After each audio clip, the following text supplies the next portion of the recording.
Hi, I'm Bronte Lebo, and I'm here with the candidates for SGA President and Vice President. Tonight we're going to be doing a panel discussion about some of the key issues around campus. To start off, can you each introduce yourselves? My name is Colin Hazard. I'm a junior accounting major from Nashville, Tennessee. I'm Jessica Blakely. I am a political science and economics major from West Palm Beach, Florida.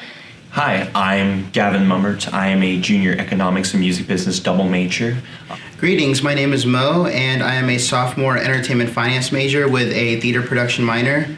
I think oftentimes people come to us and they don't really know what we're about. They don't really know what our purpose is on campus. They don't really know what our focus is supposed to be and what we're really supposed to be doing. So our goal is to, and in our campaigns, really to make sure that if we take office, we're going to be there to ensure that students are not just aware of what we're doing, but that we can give specific examples. Along the similar lines, part of our whole campaign is making SGA more accessible. I think for far too long, SGA has waited for students to come to them, but under our campaign, we're bringing SGA to the student body. So for example, things like town halls and making SGA meetings convocation as well, I think would be a good way to get the student body more involved.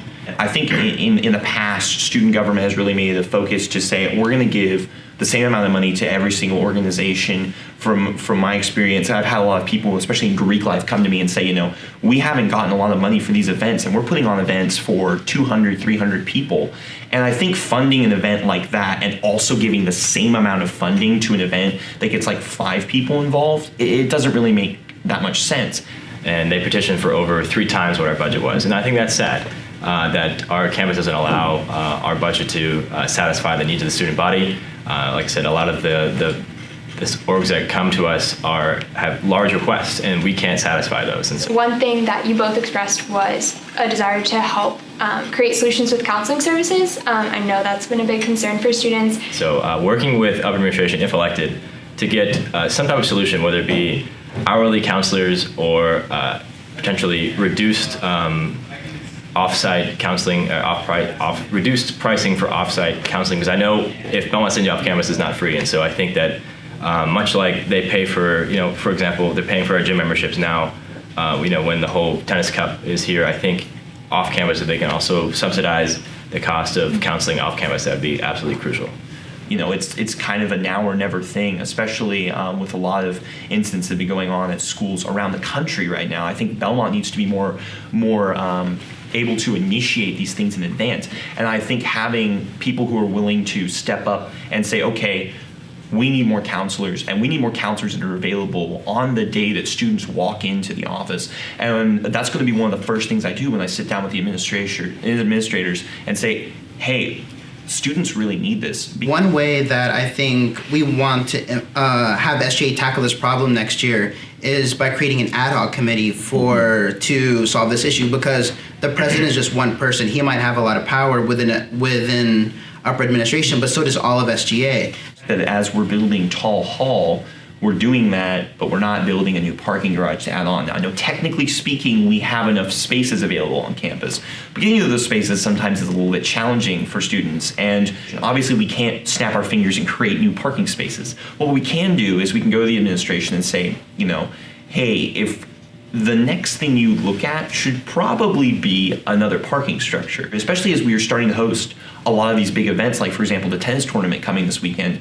We should probably be prepared to have an influx of people. And if that's something we want to do, we want to be a destination, then we should have the ability to facilitate that. Maybe from SGA side, if that's a concern from the student body, I think SGA could step up to the plate and say, hey, this is the map of where all the parking is, and this is like where you should park if you have overflow. But right now, for example, to combat the parking that the Davis Cup is having, they're having all faculty take buses in from Greer Stadium and allow the students to park here, and so they don't have to move for the people that are coming in. So I think they're aware of this problem, but I also think that we are much better than other universities in combating the issue of meal plans. It is a little bit disheartening that they raised the meal plan.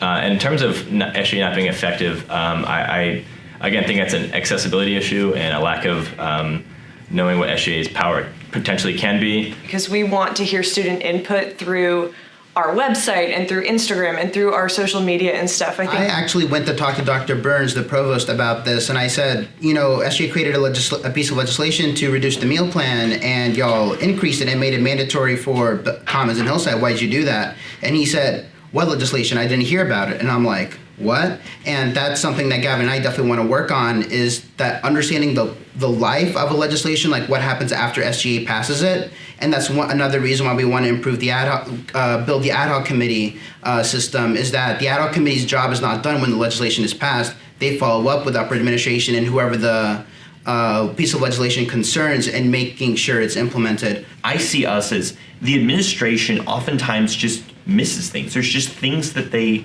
aren't aware of, that they don't know. And that if they were to find out more about, because we could explain it to them, I think we could actually get a lot more done. Yeah, and then I've sat down with Dr. Burns when I first met with him, and I told him Belmont administration's biggest weakness is your communication with students. And he looked at me in the eye and said, I agree with you, we need help. And he said that he wanted SGA to be that. He wanted SGA to help. So I'm like, all right, great. So I think, like Gavin said, just being that bridge, being that gap closer for the students and the administration will really go a long way. There is a communication issue between the students and administration in a sense that they don't always understand the reasoning behind why they make the changes they do. I think obviously they have our best interest in mind. Obviously we are one student body. I think currently there's less than 30 members in SGA, and so this goes back to the whole accessibility thing, is we always don't know what the students' concerns are, but obviously our town hall was very successful.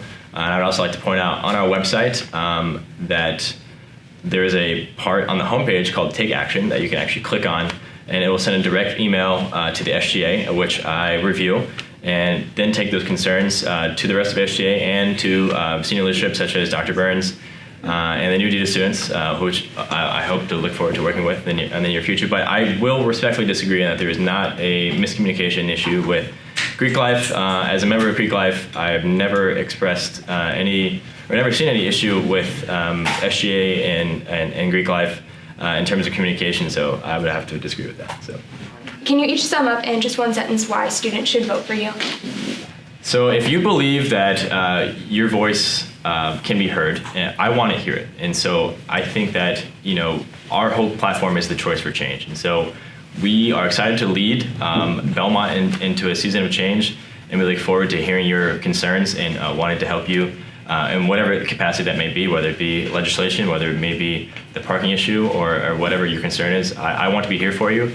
When I say I'm going to do something, I give 110% of it 100% of the time. And so I will not put my foot in the door unless I know I can go all the way through it and give it 100%. So. We want to be the ultimate uniting force between student concerns and the administration by simply bridging that gap, by being that liaison role, and by simply just being there to answer any of your questions anytime you have them, and really holding this school together with that.